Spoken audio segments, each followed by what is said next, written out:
नमस्कार. आरसा कादंबरीच्या ऑनलाईन कार्यक्रमामध्ये कवी अजय कांडर, डॉक्टर विश्वधर देशमुख, डॉक्टर कैलास अंभुरे, माननीय आत्माराम लोमटे तसेच अन्य मान्यवर वाचक, साहित्यिक प्रेमी मित्र परिवाराचे मी प्राध्यापिका मनाली बावधनकर सहर्ष स्वागत करीत आहे. मंडळी, डान्स बारबाला मुंबई जीवनाचा एक अविभाज्य अंग आहे. अंधारमय, असह्य, लाजिरवाणी, दलदलीमध्ये रुतलेले हे जीवन, अप्रतिष्ठेचे लाजिरवाणी, मूल्यहीन पण वास्तव, अशा वास्तव जीवनाचा आरसा समाजापुढे मांडण्याचा प्रयत्न लेखक ईश्वर हलगरे यांनी केला आहे. असा वेगळा विषय मांडणाऱ्या लेखकाचे मनोगत आपण पाहूया. मी ईश्वर हलगरे यांना विनंती करते की त्यांनी आपलं मनोगत या ठिकाणी व्यक्त करावं.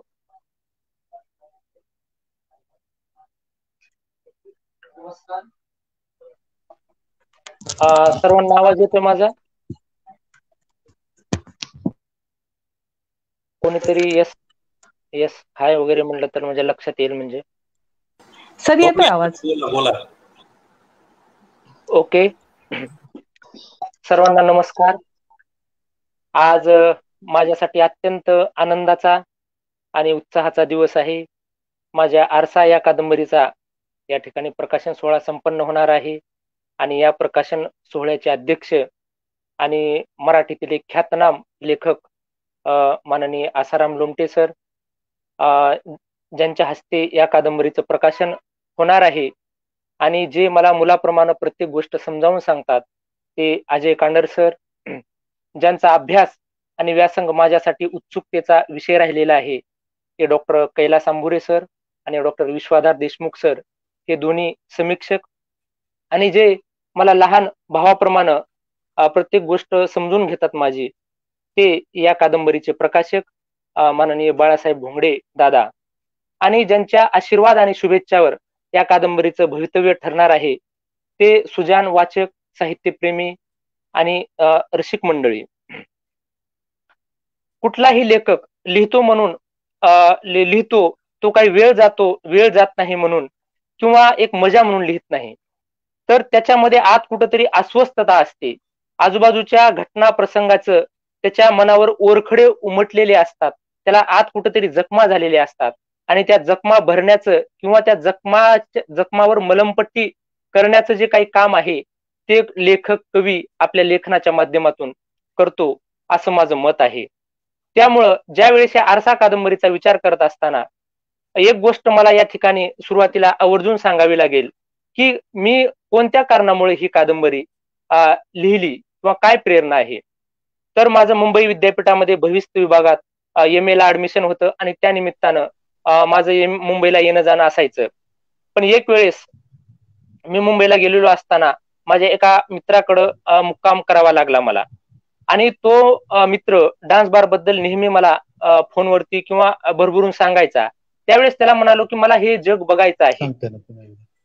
त्यावेळेस तो मित्र मला सकाळी काही बोलला नाही, परंतु संध्याकाळी रात्री 10च्या दरम्यान चल निघूया म्हणला. मला काही बोलला नाही कुठं काय.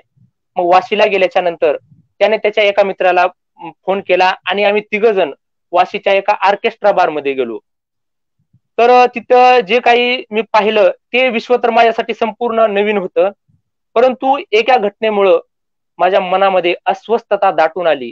ती घटना अशी होती की तुमचा कदाचित विश्वास बसणार नाही, परंतु त्या 2 मित्रांनी मिळून रात्री 10:30 ते 1च्या दरम्यान 20,000 रुपये अक्षरशः तिथल्या एका गायिकेवर उधळले. ही घटना आहे 2014ची.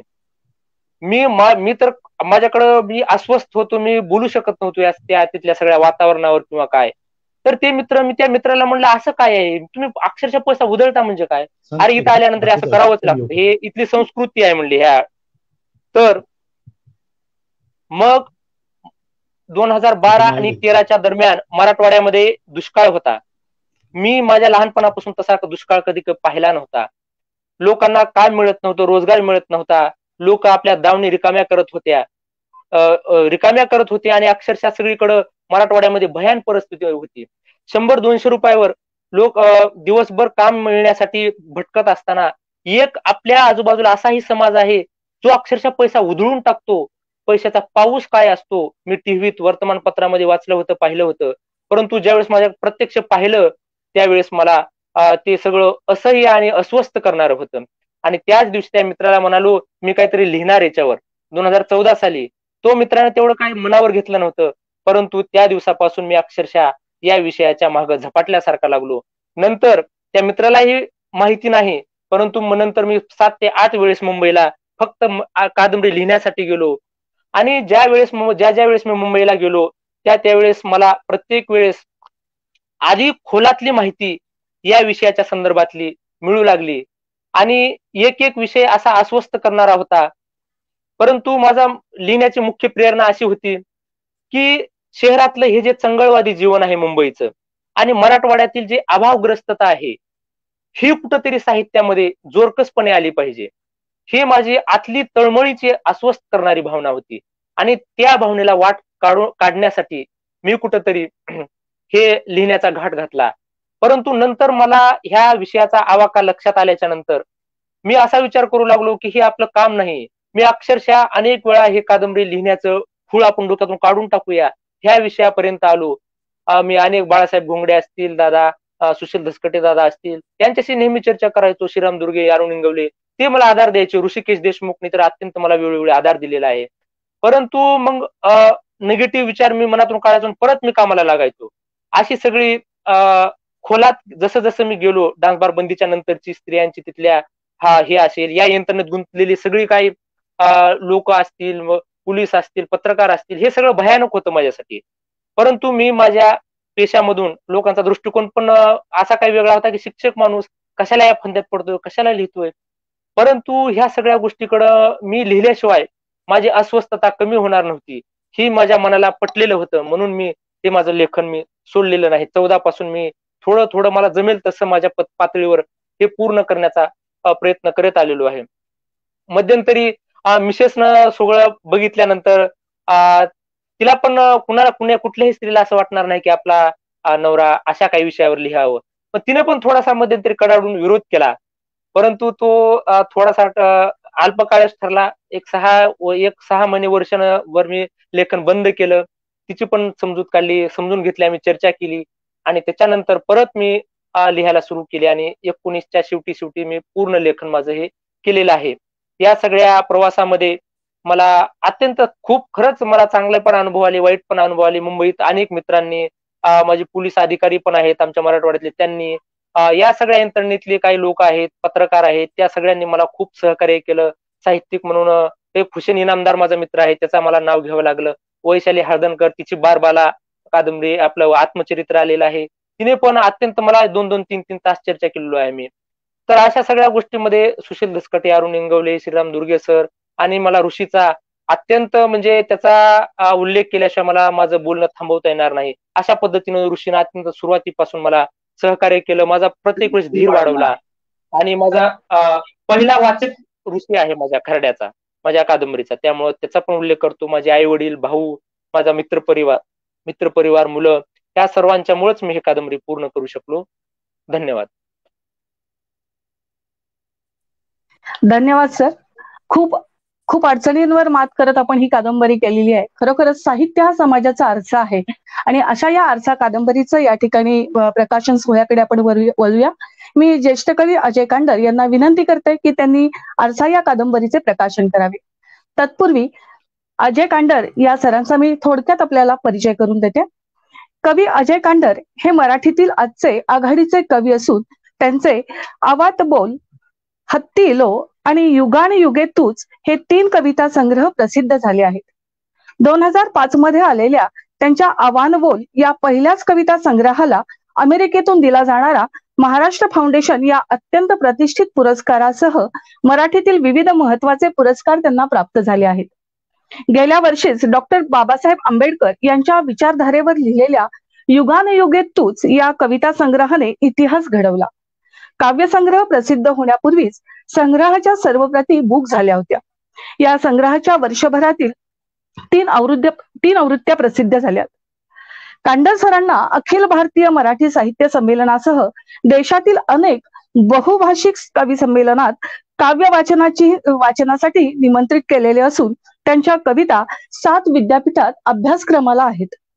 भारत सरकारच्या साहित्य अकादमीवर कांडर सर 2013 ते 2018 या कालावधीत सल्लागार समितीवर कार्यरत सदस्य म्हणून कार्यरत आहेत. प्रसिद्ध अभिनेते सयाजी शिंदे निर्मित राजू मुळे दिग्दर्शित बैल अबोल बाला या गाजलेल्या नाटकात त्यांच्या कवितांचा समावेश आहे. तर महादेवी श्वेता यांच्या कथेवरील संदेश भंडारे दिग्दर्शित महादू या चित्रपटात त्यांनी लिहिलेली गाणी आहेत. लक्षवेधी आणि खुली आहेत. ती सुरेश वाडकर, देवकी पंडित, शौनक अभिषेकी, शाहीर संभाजी भगत यांनी गायले. असे प्राध्यापक अजय कांडर सर या ठिकाणी पुस्तकाचं प्रकाशन करतील. मी सरांना विनंती करते की आरसा या कादंबरीचे आपण प्रकाशन करावे आणि सर्व मान्यवरांनाही विनंती करते.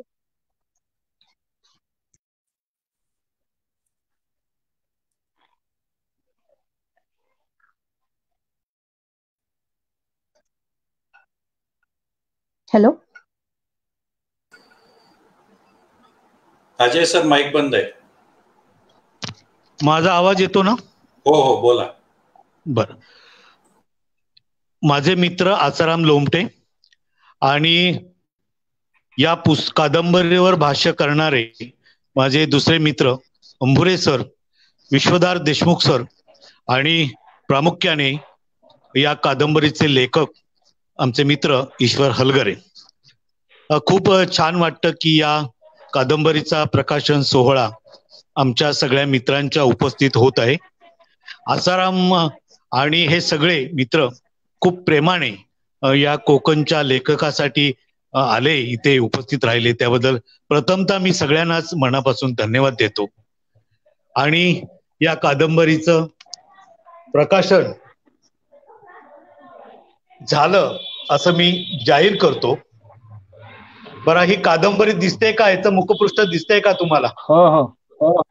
बरं, या कादंबरीचा प्रकाशन झालं असं मी जाहीर करतो. धन्यवाद.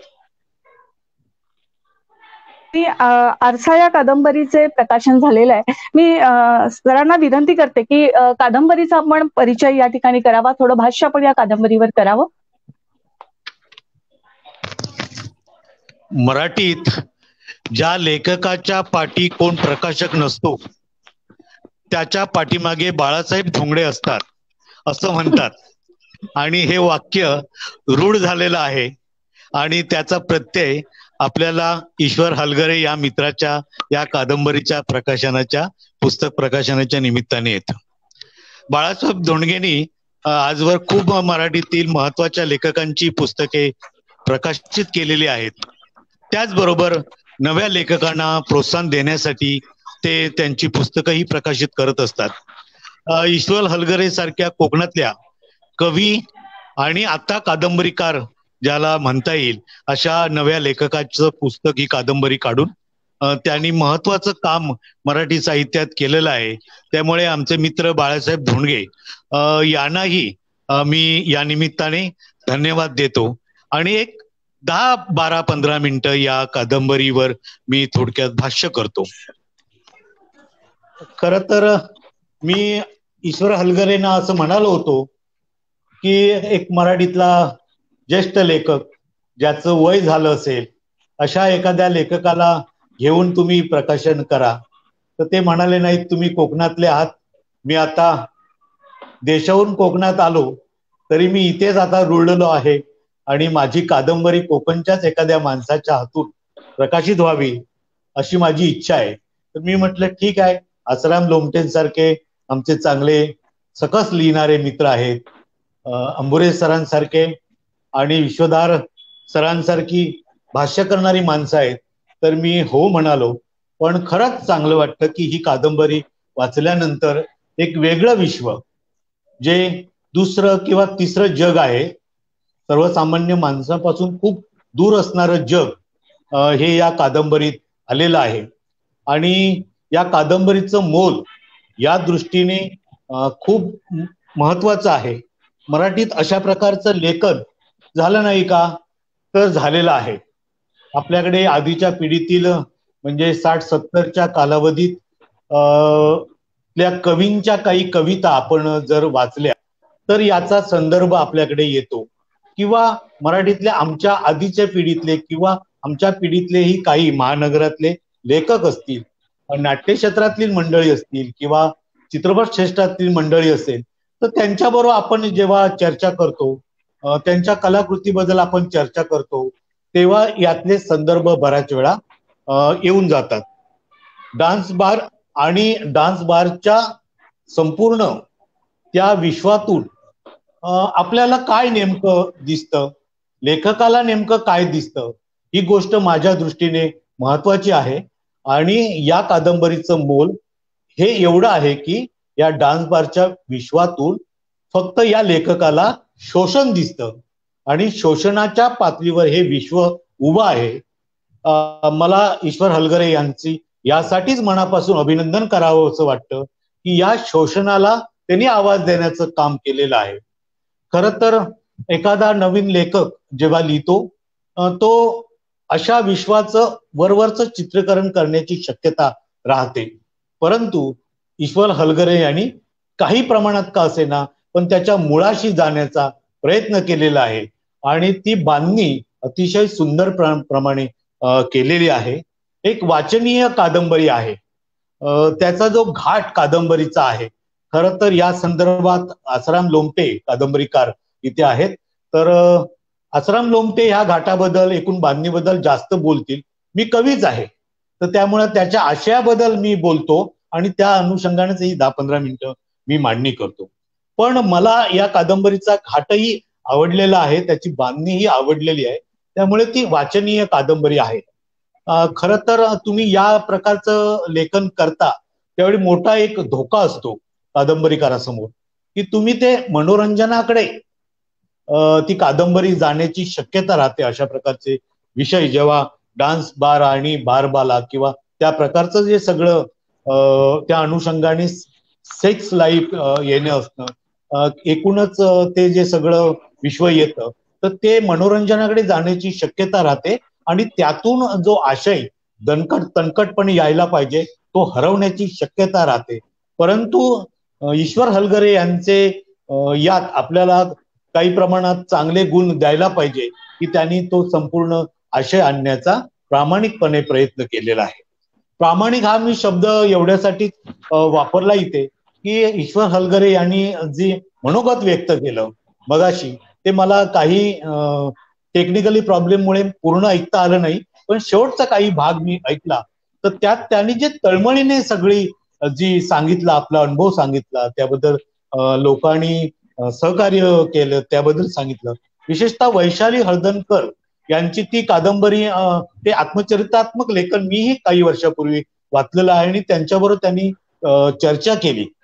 खरं तर एखादा लेखक अशी चर्चा अशा दूरच्या अनुभवाबद्दल लिहितो त्यावेळी त्याची खूप मोठी जबाबदारी असते. त्यातून काही महत्वाच्या गोष्टी सुटण्याच्या शक्यता राहतात.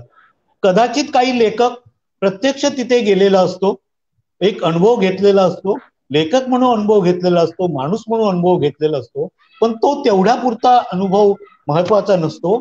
तर त्यामागची एक संवेदनशीलता असते लेखकाची एकूण समाजाच्या आस्थेबद्दलची. तर ती आस्था समाजाबद्दलची कशी आहे या कादंबरीत, तर या ठिकाणी आपल्याला ते ईश्वर हलगरे उजवे ठरलेले दिसतात. उजवे म्हणजे डावे उजवे या अर्थाने नाही, तर खऱ्या अर्थाने उजवे ते ठरलेले आहेत असं मला जाणवतं आणि या दृष्टीने आपल्याला या कादंबरीकडे बघावं लागतं. डान्स बार म्हणजेच शोषण असा या कादंबरीचा संपूर्ण घाट आहे आणि शोषण हेच या शोषणाच्याच संपूर्ण केंद्रस्थानी डान्स बार उभा असतो. खूप लोकांना माहित नाही, खूप दूरच्या लोकांना, या सगळ्या विश्वापासून दूर असणाऱ्या लोकांचं खूप आकर्षण असतं डान्स बार विषयी. पण तिथे नेमकं काय चालतं? फक्त दारू पिण्यासाठी माणसं येतात का? आणि काही डान्स बारच्या त्या सगळ्या महिला भगिनी आमच्या असतात, तर त्यांचं काही चेहराच बघण्यासाठी फक्त येतात का? तर नाही. तर या सगळ्या पलीकडे मानवी जे नातं असतं ते नातं कसं विस्कटून गेलेलं आहे. माणूस म्हणून आपण बाईला स्वीकारत नाही, तर या माणूसपणाबद्दलच, या शोषणाबद्दलचे हलगरे काही प्रश्न उपस्थित करतात आणि कुठल्याही लेखकाला हे प्रश्नच उपस्थित तर करायचे असतात ना. प्रश्न उपस्थित करायचे नसतील समाजातल्या व्यवस्थेबद्दलचे तर लेखकाने का लिहावं? तर मला असं वाटतं की हलगरे इथे उजवे ठरतात आणि ते प्रश्न उपस्थित करतात. या प्रश्नांकडे वळल्यावर आपल्या लक्षात येतं की हा डान्स बार विश्व हे किती सखोल आणि खोल गेलेलं आहे की जिथे तिथे वेदना महिलांची, तिथल्या कामगारांची आणि त्या अनुषंगाने तिथे येणारं जे गिराईक असेल तर त्यांची वेदना, त्यांचं दुःख किती खोल गेलेलं आहे. खर तर शोषण काही फक्त महिलांचंच होतं का तिथे? तर ते होतच आहे, पण त्या पलीकडे जो गिराईक म्हणून येतोय तर त्याची काय अवस्था असेल, संपूर्ण त्या गिराईकाची काय अवस्था असेल, त्याचं आत्मचरित्र काय असेल. तर मला असं वाटतं की या संदर्भातही मला आत्ता जर नवीन कोण लिहिणारे असतील या संदर्भातलं किंवा ईश्वर हलगरे यांनी पुढची कादंबरीत जर याचा दुसरा भाग लिहायचा म्हटला तर तिथे जाणारा जो ग्राहक असतो त्या ग्राहकाचं नेमकं काय होतं, त्याच्या घराचं काय होतं, तो म्हणून समाज काय असतो याचा विचार आता याच्या पुढे करावा असं मी सूचित करतो. आणि हे सांगण्यासाठी त्यांची कादंबरीनेच ते सिद्ध केलेलं आहे. त्यांच्या कादंबरीने ती गुणवत्ता सिद्ध केलेली आहे ही त्यांना मी एक प्रशंसा करतो हे सांगून की त्यातली हा जो एक मोल आहे की त्यातला जो दुसरा भाग आहे, शोषणाचा दुसरा भाग आहे, तो आपण शोधायला पाहिजे. बऱ्याच वेळा आपल्याकडे महिलांचं शोषण होतं आणि या सगळ्या ह्याच्यात ते येतंय आणि ते या कादंबरीत आलेलंच आहे. तर आता त्यातला दुसरा भाग कसा येतो तो लेखक म्हणून आपल्याला, वाचक म्हणून आपल्याला शोध घ्यायला पाहिजे. हे सूचित ही कादंबरी आपल्याला करते आहे. त्यामुळे या कादंबरीचं माझ्या दृष्टीने मोल महत्वाचं आहे. आता साधारण हे सगळे डान्स बारचं विश्व आणि बारबाला हे सगळं जे आहे तर ते महानगरात आहे आणि महानगरातली याला चंगळ संस्कृती कारणीभूत आहे असं म्हटलं जातं.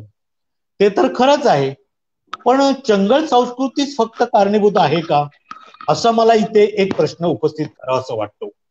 आणि माझ्या दृष्टीने एक लेखक म्हणून त्याचा विचार करताना की आपण कुणाचा तरी माईक सुरू आहे, कृपया बंद करा. माझा डबल आवाज येतो प्लीज. नाही सर, दुसऱ्याचा कुणाचा तरी माईक ऑन झालाय. बरं ठीक आहे, बोलू का?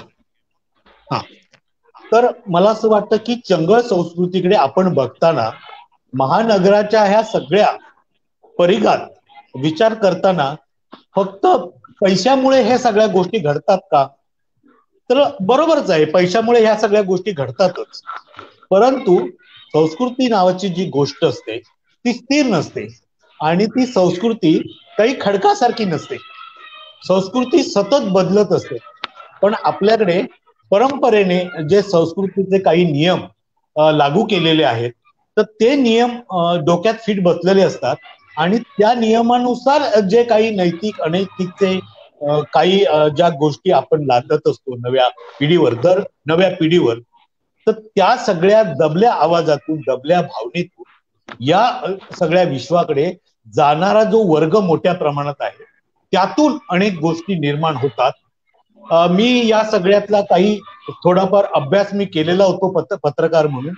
माझे काही पत्रकार मित्र मुंबईत मंत्रालयात होते आणि 90चे जे दशक होतं त्या दशकात ही सगळी चंगळ संस्कृती आणि डान्स बार आणि बारबाला हे विश्व माझा एक अभ्यासाचा विषय होता. तर यातून मी जेव्हा थोडाफार अभ्यास केला तेव्हा माझ्या असं लक्षात आलं की जे आकर्षण आहे त्या आकर्षणालाच काही फाटा फोडला आपण, ते कमी करण्याचा जर प्रयत्न केला तर या चंगळ संस्कृतीला काही थोड्याफार प्रमाणात आळा बसेल. त्यामुळे या कादंबरीने काही प्रश्न उपस्थित केलेले आहेत आणि ते प्रश्न हे संस्कृतीबद्दलचे आहेत. आणि संस्कृती ही तुम्ही चुकीच्या पद्धतीने संस्कृतीकडे बघता. संस्कृती ही खडकासारखी नसते, ती प्रवाहात असते, ती वाहती असते तुम्हाला विचार बदलावा लागेल. आणि म्हणून एकूणच सेक्स लाईफ असेल, बाईबद्दलचं आकर्षण असेल आणि डान्स बार असेल, तर या सगळ्या संदर्भातलं एक साधारण प्रबोधन नावाची गोष्ट असते आणि या अनुषंगाने येणाऱ्या बाकीच्या गोष्टी असतील. तर त्या संदर्भातलं जे प्रबोधन असेल ते आपल्याला सशक्त करावं लागेल. हा एक प्रश्न आपल्याला ही कादंबरी उपस्थित करताना दिसते. दुसरा सगळ्यात महत्वाचा भाग आहे की डान्स बार म्हणजे फक्त तिथे काही मद्य मिळतं आणि महिलांचा डान्स असतो, गाणी आपण ऐकत असतो. पण मला असं वाटतं की या सगळ्या पलीकडे एक गोष्ट महत्वाची आहे. ती गोष्ट म्हणजे मनी आणि मसल पॉवर. मनी आणि मसल पॉवरचा विचार इथे केला जात नाही. तो सगळ्यात महत्वाचा भाग आहे. डान्स बार आणि ह्या सगळ्यात कोण असतो? हा जो सगळा मालक नावाची जी गोष्ट आहे ती संपूर्ण धनदांडगे जे लोक असतात, बिल्डर लॉबी असते, यांची साखळी सगळी असते. फक्त बिल्डरच असतात असं नाही, तर त्या अनुषंगाने येणारे जे पैसे असतात तर ते कुठे कसे घालवायचे असा जो सगळा प्रकार असतो, तर त्यातून एक एक लाईन संपूर्ण दिसते आपल्याला. आणि मनी आणि मसल पॉवर तून हे सगळं विश्व उभं राहतं आणि त्यातून जे शोषण होतं बाईचं ते मोठं होतं. तिथे येणाऱ्या ग्राहकाकडून तर होतच, परंतु डान्स बारच्या मालकांकडून येणारं शोषण आहे, होणारं शोषण आहे ते मोठं आहे. त्यामुळे त्या कादंबरीतला जो नायक आहे, जो मराठवाड्यातून येतो, तर त्याला ते प्रश्न सगळे पडतात, त्या बाईबद्दलचे प्रश्न पडतात. तिथे तो जेव्हा जातो, तिला भेटतो आणि तिला तो भावनिक पातळीवर जातो. तो ते सगळं जाणून घेत असतो, तिला समजून घ्यायचा प्रयत्न असतो. पण तिच्या दृष्टीने याची भावना काहीच नाही. याच्या भावनेपेक्षा तिच्यातला जो अर्थव्यवहार आहे, तिचा जो अर्थव्यवहाराकडे बघण्याचा दृष्टिकोन आहे, तो दृष्टिकोन आपल्याला आश्चर्यचकित करतो. आणि या अर्थव्यवहारातून बाईचं बाजारीकरण आपल्या लक्षात येतं आणि बाईलाही माहित असतं की आपलं बाजारीकरण झालेलं आहे. बरं, बाईला बाजारीकरण झालेलं आहे हे माहित असताना ती थांबत नाही. बरं, का ती थांबत नाही? तर आपल्या या बाजारीकरणातूनच आपल्या जगण्याचा, उदरनिर्वाहाचा काही प्रश्न सुटणार असतो. आणि शेवटी बाईला पोट महत्वाचं असतं, म्हणून ती शरीर विकत असते. आणि जेव्हा बाई शरीर विकते तेव्हा तिच्या दृष्टीने नैतिक अनैतिक ही गोष्ट तर खूप दूरचीच गोष्ट असते, पण समाज नावाची गोष्ट असते तीही तिच्या मेंदूतून लयास गेलेली असते. आणि ही सगळी नैतिकतेची जी संपूर्ण चौकट आहे तर ती फाडण्याचं काम ही कादंबरी आपलं करताना दिसते. खर तर संवेदनशीलता म्हणजे बाई आणि संवेदनशीलतेचं एक दुसरं टोक म्हणजे नशा असं म्हटलं जातं. पण बाईची नशा असू दे किंवा दारूची नशा असू दे किंवा मित्र म्हणून एकत्र येऊन अशा समूहात जाण्याची संवेदनशीलता असू दे, पण ह्या सगळ्या संवेदनशीलतेला ही कादंबरी फाटा देते, सुरुंग लावते. म्हणून आपल्याला ही कादंबरी वाचावीशी वाटते. समाजातली संवेदनशीलता कुठे कुठे संपत आलेली आहे याचं एक टोक म्हणून या कादंबरीकडे आपल्याला पाहावं लागेल. बारबाला आणि त्यांचं ते सगळं जग आहे, त्याच्यात कोण कोण येतं? तर वेश्या व्यवसाय चालतो, दलाल मोठ्या प्रमाणात या सगळ्याकडे असतात, राजकारणी तर असतात, पत्रकार असतात, हॉटेलचे मालक असतात. आणि या सगळ्याच्या केंद्रस्थानी ही जोडलेली कादंबरी आहे. परिस्थिती एक प्रामाणिक स्त्री, आपण म्हणतो की प्रामाणिक स्त्री या सगळ्याकडे येणार नाही, खरं तर या विश्वाकडे येणार नाही. पण तुम्हाला माहित असेल की 1982चा जो संप झाला आपल्याकडे आणि 82च्या संपातून सर्वाधिक मुंबईतल्या डान्स बारमध्ये कुठल्या बारबाला नाचायला लागले असतील तर गिरणी कामगारांच्या मुली किंवा त्यांच्या बायका. जयंत पवारांचं नाटक आपल्याला अधांतर माहित आहे आणि त्यानंतरचा सगळा इतिहास वारंवार जयंत पवारांनी या संदर्भातला लिहिलेला आहे. तर खरं तर हे सगळं डान्स बार, बारबाला आणि हे असे जे उद्योग बंद मुंबईतले पडले तर त्यांची संपूर्ण त्यांच्या घरातली स्त्री असेल तर ते सगळं विश्व काय आहे तर ते आपण एकदा खूप तपासून बघायला पाहिजे. तर या कादंबरीने ते विश्व पुन्हा आपल्या समोर उभं करण्याचा तटस्थपणे थेट जरी काही गोष्टी यात आल्या नसतील तरी विचार करणारा जो वाचक आहे ज्याला सामाजिक भान आहे, सगळा इतिहास या सगळ्या संदर्भातलं माहित आहे, तर तटस्थपणे काही प्रश्न या संदर्भातले या कादंबरीने उभे केलेले आहेत. आणि आपण म्हणतो की ही कुलीन स्त्री असते, ही खानदानी स्त्री असते. मला या गोष्टीवर काही विश्वास नसते. जातीच्या उतरंडीवर तुम्ही विचार करा, कुठली कुलीनता आणि कुठली घरंदाज स्त्री राहते हो. म्हणजे एखाद्या वरच्या वर्गातली असेल, म्हणजे शान्नोकळी मराठ्यातल्या समाजातली असेल, म्हणजे वरच्या जातीतली असेल, खालच्या जातीतली असेल, तर ती काही कुलीन स्त्री आहे आणि ती घरंदाज आहे, आणि खालच्या जातीतली कुलीन नाही आणि घरंदाज नाही असं आपल्याला काही म्हणता येत नाही. खूप चांगल्या प्रकारे निरीक्षण केलं आणि खूप चांगल्या प्रकारे अभ्यास केलं की या सगळ्या विश्वामध्ये सगळ्या जात धर्मातली लेडीज आहेत हे आपल्याला कधीतरी कळेल. आणि या निमित्ताने ही कादंबरी आपल्याला वाचावी लागेल आणि अभ्यास स्वतंत्रपणे करावा लागेल. इथे पुरुष नावाची जी गोष्ट आहे ती पुरुष सत्ताक पद्धतीने हा समाज आपला उभा आहे. पण बारबाला आणि या सगळ्या विश्वामध्ये तिथे जो ग्राहक आलेला असतो तो बऱ्याच वेळा बारबाला या संपूर्ण स्त्रीला शरण गेलेला असतो आणि त्या शरणातून काही प्रेम नावाची गोष्ट जोडली जात असते.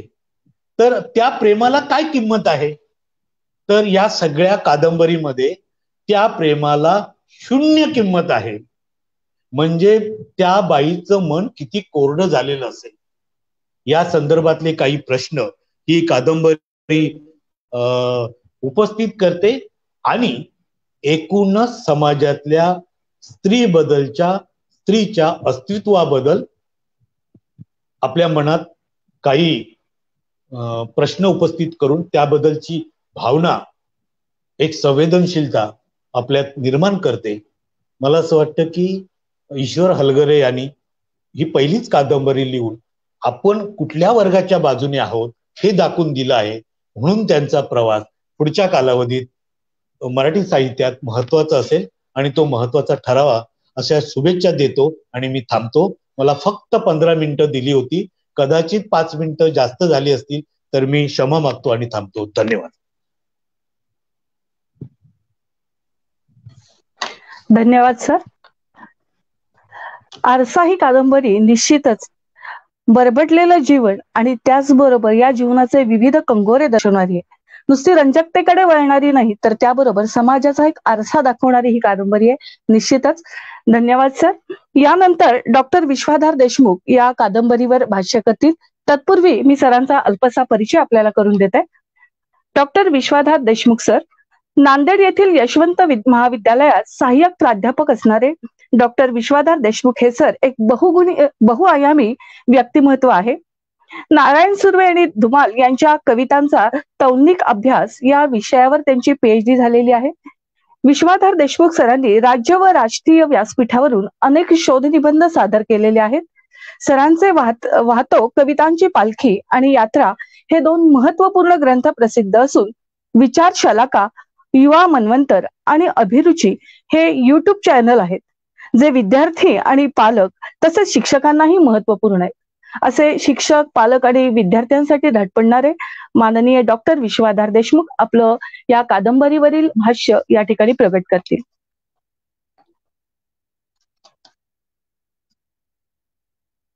Hello sir.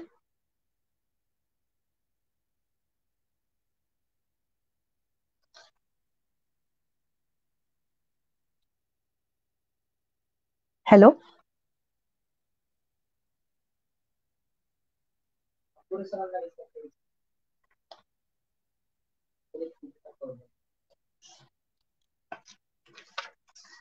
काही तांत्रिक अडचणीमुळे देशमुख सर आपल्याला कनेक्टेड होत नाहीत. तत्पूर्वी मग आपण या ठिकाणी डॉक्टर कैलास अंभुरे या सरांचा या कादंबरीवरील भाष्य ऐकूया. तत्पूर्वी अंभुरे सरांचा एक छोटासा अल्पसा परिचय मी आपल्याला या ठिकाणी करून देते. डॉक्टर कैलास अंबुरे हे साहित्याचे विशेषतः कादंबरीचे समतोल आणि व्यासंगी अभ्यासक आहेत. 21व्या शतकातील कादंबरीचा अभ्यास या विषयाचा त्यांनी संशोधन प्रकल्पही पूर्ण केलेला आहे. आजच्या काळातील महत्वाच्या नियतकालिक आणि वर्तमानपत्रातून सरांचे समीक्षात्मक लेखन प्रसिद्ध झालेले आहे. सरांच्या अनेक साहित्य संमेलनासह अखिल भारतीय मराठी साहित्य संमेलनाच्या परिसंवादामध्येही ते सहभागी झालेले आहेत. सध्या ते डॉक्टर बाबासाहेब आंबेडकर मराठवाडा विद्यापीठ औरंगाबादच्या मराठी भाषा व वाङ्मय विभागात सहाय्यक प्राध्यापक म्हणून कार्यरत आहेत. सरांचे आशययुक्त अध्यापन पद्धती मराठी आणि साहित्य समीक्षा पद्धती संदर्भ लक्षीय असे 2 मौलिक ग्रंथ आपल्याला प्रसिद्ध आहेत, असे डॉक्टर कैलास अंबुरे सर या ठिकाणी हलगरे सरांच्या आरसा या कादंबरीवर भाष्य करतील. अंबुरे सर. धन्यवाद मॅडम. सर्वांना नमस्कार. मॅडमने या ठिकाणी म्हटलेलं आहे की मी कादंबरीचा अभ्यासक आहे. असं काहीही नाहीये. खरं तर तो एक अभ्यासाचा एक प्रकल्प म्हणून तो भाग मी पूर्ण केलेला होता. असो, माझ्या अगोदर आदरणीय कांडर सर बोललेले आहेत. मित्रांनो, या कार्यक्रमाचे अध्यक्ष ज्येष्ठ कथालेखक आणि कादंबरीकार असं ज्यांना आता म्हणता येऊ शकेल असे डॉक्टर आसाराम लोमटे अध्यक्षस्थानी आहेत. ज्यांच्या हस्ते या कादंबरीचं प्रकाशन झालं ते कवी अजय कांडरजी, जे भाष्य करणार आहेत या कादंबरीवरती, ज्यांचा तुलनात्मक साहित्याचा उत्तम अभ्यास आहे असे आमचे मित्र डॉक्टर विश्वाधार देशमुख, ज्यांच्यामुळे हा सोहळा संपन्न होतो आहे असे कवी आणि कादंबरी लेखक ईश्वर हलगरे, सूत्रसंचालन करणाऱ्या मनाली मॅडम, ज्यांच्या प्रकाशनामार्फत ही कादंबरी प्रकाशित झालेली आहे असे तरुण लेखकांचे आधारस्तंभ बाळासाहेब घोंगडे, ज्या अभ्यासकांनी अर्थात नवसमीक्षक ऋषिकेश देशमुख यांनी या कादंबरीची पाठराखण केलेली आहे, त्यांचा देखील या ठिकाणी उल्लेख करणं मला अपरिहार्य वाटतं. खरं तर एक अतिशय चांगली बाब या ठिकाणी झालेली आहे आणि ती म्हणजे कांडर सरांनी या कादंबरीवरती भाष्य केलेलं आहे. खरं भाष्य म्हणता येईल अशा पद्धतीनेच त्यांनी जी मांडणी केलेली आहे, तर ती मांडणी अतिशय महत्वाची आहे आणि त्यामुळं कादंबरीच्या आशय सूत्राच्या संदर्भाने मी बोलणार नाही. परंतु एक वाचक म्हणून या कादंबरीकडे जेव्हा मी पाहतो त्यावेळी पाहत असताना एक पहिला भाग लक्षात येतो की या कादंबरीचा लेखक हा मूळ कवी आहे आणि म्हणून त्या कवीची असणारी कविता आपल्याला सातत्याने कादंबरीमध्ये अनुभवायला मिळते. हा एक अत्यंत महत्वाचा भाग या ठिकाणी सांगता येतो. दुसरा एक महत्वाचा भाग म्हणजे ईश्वर हलगरे यांचं सर्वांनीच अभिनंदन केलं पाहिजे, कारण कविता हा भलेही या ठिकाणी अजय कांडर सर उपस्थित असतील, परंतु कविता हा मानवी भावनांचा पहिला आणि अत्यंत जवळचा असा आविष्कार जरी असला तरी कवितेमध्ये सर्वच भावना व्यक्त करू शकत नाही.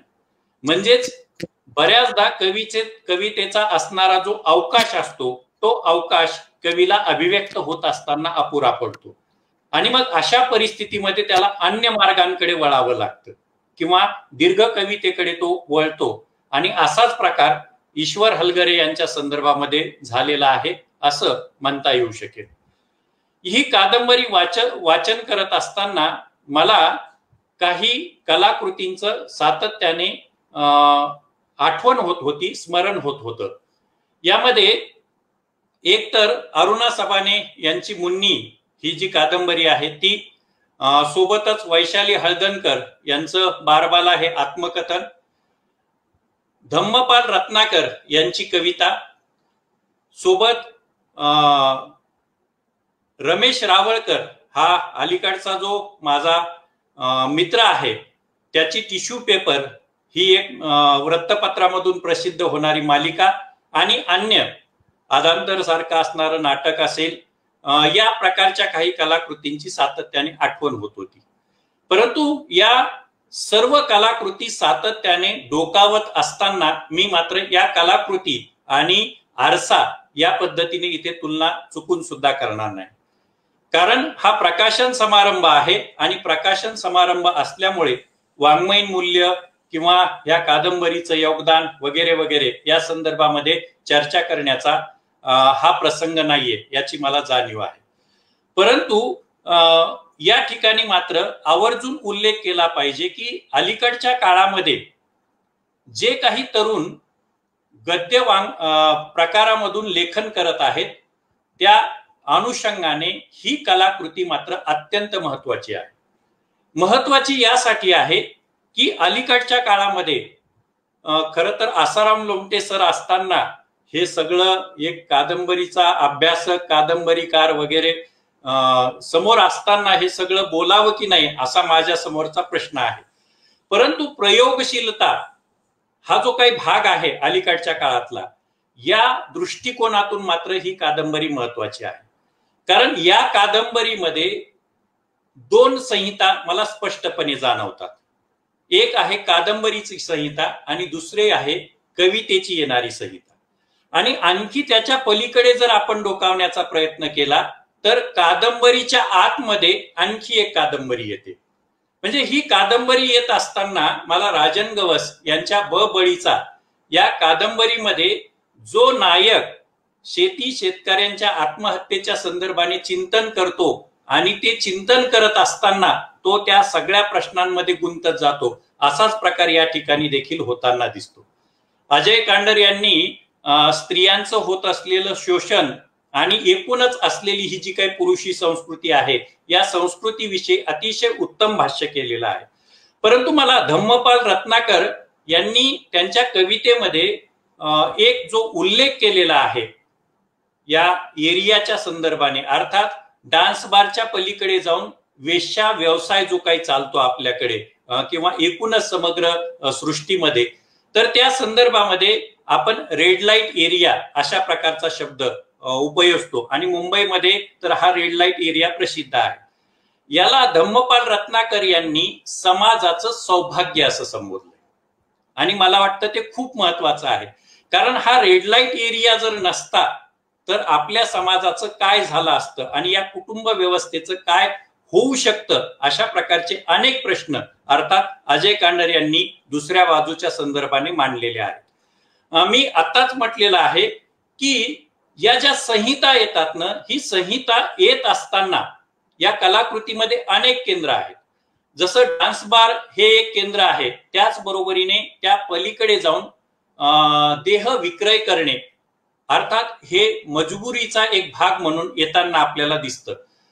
सोबतच त्याच्या पलीकडे जाऊन तृतीय पंथीय हा एक नवा बिंदू जो की आपल्या मराठी साहित्यामध्ये अलीकडे मला वाटतं दिशा शेखचं पुस्तक शब्द पब्लिकेशनच्या वतीने येतंय, हा जर भाग आणि त्या मुंबईची असणारी जी एक तृतीय पंथीय स्त्री आहे तिचं मराठीमध्ये अनुवादित झालेलं जे आत्मकथन आहे, हा जर भाग वगळला आपण तर मला म्हणजे माझ्या वाचनाच्या दृष्टिकोनातून जी काही अनुभूती आलेली आहे किंवा अनुभव आहे तर त्यानुसार मात्र हा प्रकार आलेला नाही. याकडे मात्र ईश्वर हलगरे आपलं लक्ष वेधतात. त्या सोबतच लिंग बदलाची जी काही क्रिया आहे किंवा प्रक्रिया आहे, हे अलीकडच्या काळातलं एक वेगळंच असणारं जे प्रकरण आहे त्याकडे सुद्धा दिशानिर्देश केलेला आहे. आतापर्यंतच्या ज्या काही कलाकृती वाचनात आलेल्या आहेत, विशेषतः डान्स बार आणि देह विक्रय करणे, ह्या सर्व कलाकृतींचा असणारा अनुबंध कुठेतरी महानगरांशी जसा होता त्या पलीकडे जाऊन ईश्वर हलगारे त्याचं मूळ मराठवाड्यापर्यंत घेऊन येतात.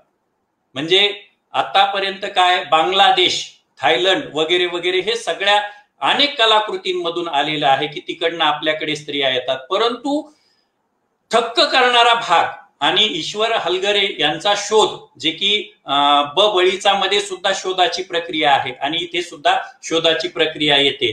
तर हा जो शोध आहे ना तो मराठवाड्यापर्यंत येतो आणि इथं येऊन थांबत नाही, तर मराठवाड्यातला असलेलं शेतकरी कुटुंब, या शेतकरी कुटुंबापर्यंत ही पद्धती जी आहे चंगळवादी संस्कृती तिथपर्यंत हे मूळ येताना आपल्याला दिसतं आणि खरोखरच हे थक्क करणारं अशा प्रकारचं मूळ आहे.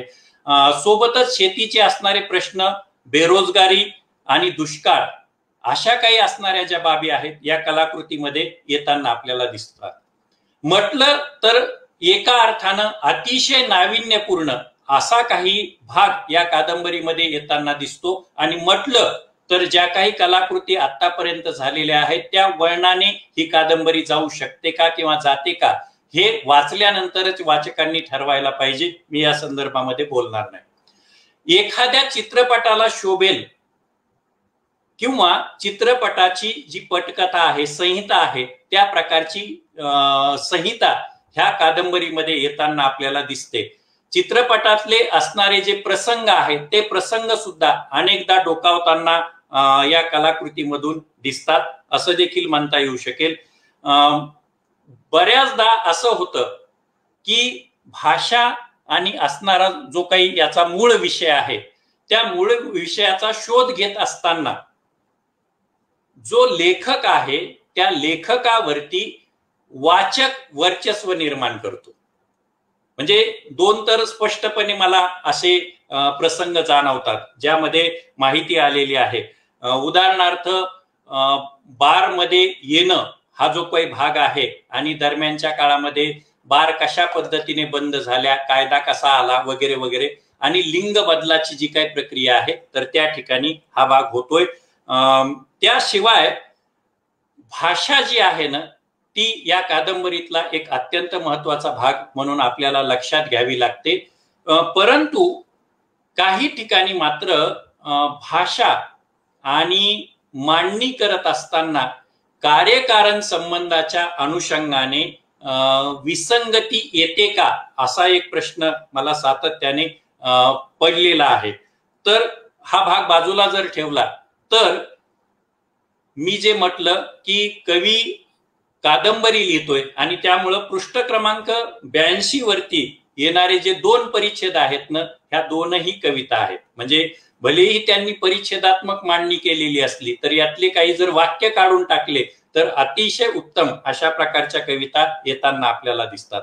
एकूणच काय तर हे सगळं आपण मांडतो. माझे जवळपास 12 मिनिट होत आलेले आहेत त्यामुळे मी आटपतो घेतो की सर्वांना आसाराम लोमटे सरांना ऐकायचं, विश्वाधार देशमुखांना देखील ऐकायचं आहे. पिंकी हे जे तृतीय पुरुषी पात्र किंवा माफ करा तृतीय लिंगी पात्र जे काही आलेलं आहे की पुरुषाचं स्त्री होणं आणि तिचं एक असणारं जे महत्वाचं वाक्य आहे ना ते वाक्य फक्त या ठिकाणी ठेवतो की खाली दिलचस्पी सबके पास है साहब, खाली दिलचस्पी सबके पास है साहब, वक्त आने पर बहुत बुरा सलूक करती है दुनिया हमारे साथ.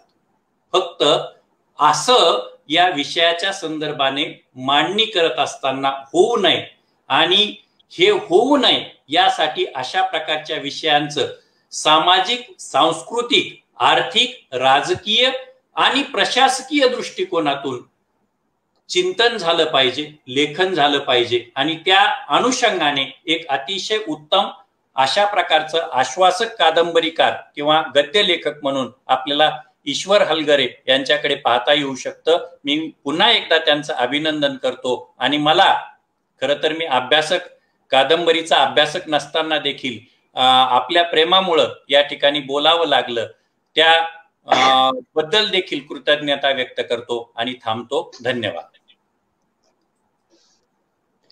धन्यवाद सर. आपल्या दोघांच्या कादंबरीवरील भाष्यामुळे निश्चितच कादंबरी वाचण्याची उत्सुकता वाचकांच्या मनामध्ये निर्माण होत आहे. यानंतर आपल्या या आरसा या कादंबरीवर डॉक्टर विश्वाधार देशमुख भाष्य करणार आहेत. मी सरांना विनंती करते की तुम्ही या कादंबरीवर आपलं मनोगत व्यक्त करावं.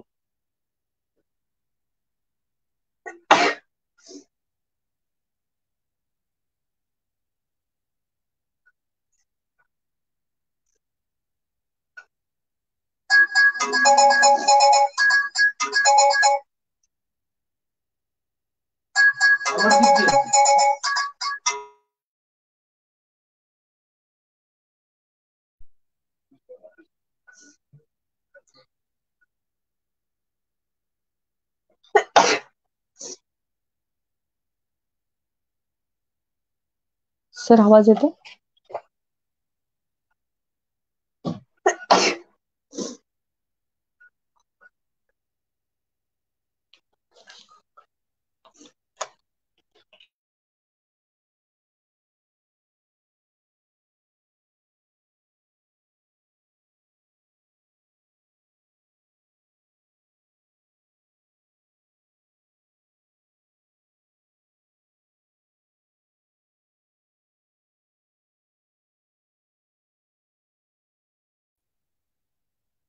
हॅलो, अंबुरे सर, काय करूया?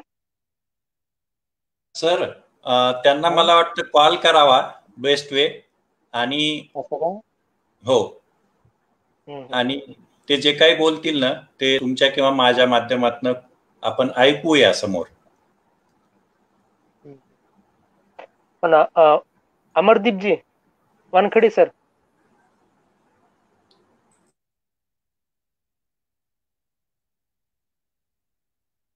ते त्यांना पण आवाज जात नाही का काय?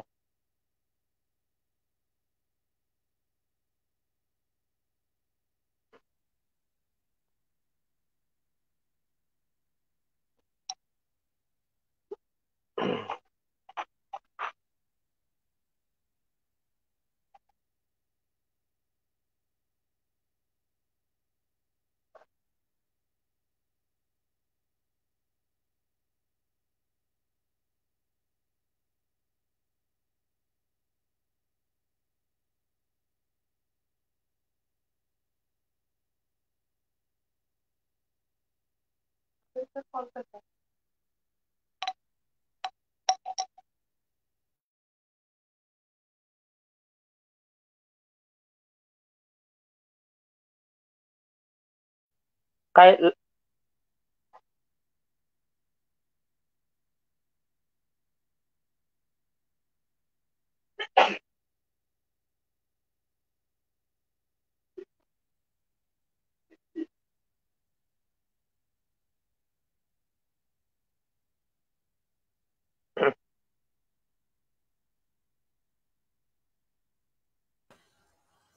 काही तांत्रिक अडचणीमुळे आपल्यासोबत देशमुख सर जुळत नाही आहेत, त्याबद्दल मी दिलगिरी व्यक्त करतो. एक शेवटचा ऑप्शन म्हणून ते आपल्यासोबत फोनवर संवाद साधतील अशी मी त्यांना विनंती करतो. माझा आवाज येतोय का सगळ्यांना? हो, येतोय येतोय. ओके, आता पण येतोय का आवाज? होय होय. ओके, देशमुख सर आपण सुरू करावं. हा आवाज क्लिअर येतोय का देशमुख सर? एकदा बोला. नमस्कार, माझा आवाज येतोय का? येतोय येतोय. हा ओके, माझा आवाज येतोय का? हा येतोय, सुरू करा. ओके. पहिल्यांदा तर तांत्रिक अडचणीमुळे या संपूर्ण कार्यक्रमाला मला नीटपणानं उपस्थित राहता आलं नाही, याच्याबद्दल मी दिलगिरी व्यक्त करतो. मुळात ज्या कार्यक्रमाची आणि ज्या कार्यक्रमाच्या निमित्तानं होणाऱ्या चर्चा आणि चिंतनाची अनेक दिवसांपासून मी वाट पाहत होतो. त्या कार्यक्रमाचा नीटपणे भाग होता आला नाही, याच्याबद्दल मला खेद वाटतो आहे. मला माहित नाही कार्यक्रमाचं स्वरूप, कार्यक्रम कसा पुढे गेलेला आहे, या सगळ्या गोष्टींबद्दल मी मला जेवढं शक्य होईल तेवढ्या कमीत कमी शब्दामध्ये आरसा या ईश्वर हलगरे लिखित कादंबरीबद्दल मला स्वतःला जे वाटतं ते मी व्यक्त करण्याचा प्रयत्न करत आहे. मी असं गृहीत धरून झालेलो आहे की तुम्हाला माझा आवाज येतो आहे आणि मी बोलतो आहे. एकदा मी परत एकदा वानखडे सरांना विचारेन की माझा आवाज एकदा येतोय का याची मला खात्री करून द्या, म्हणजे मला हे करता येईल. माझा आवाज येतोय का? हो, आवाज येतोय सर, आपण कंटिन्यू बोला. येतो, व्यवस्थित येतो. अजय कांडर सरांनी सांगितलेलं आहे व्यवस्थित आवाज येतोय. अरे मी आता मोबाईलवर बोलतोय, मी एकदा माझं झाल्यावर.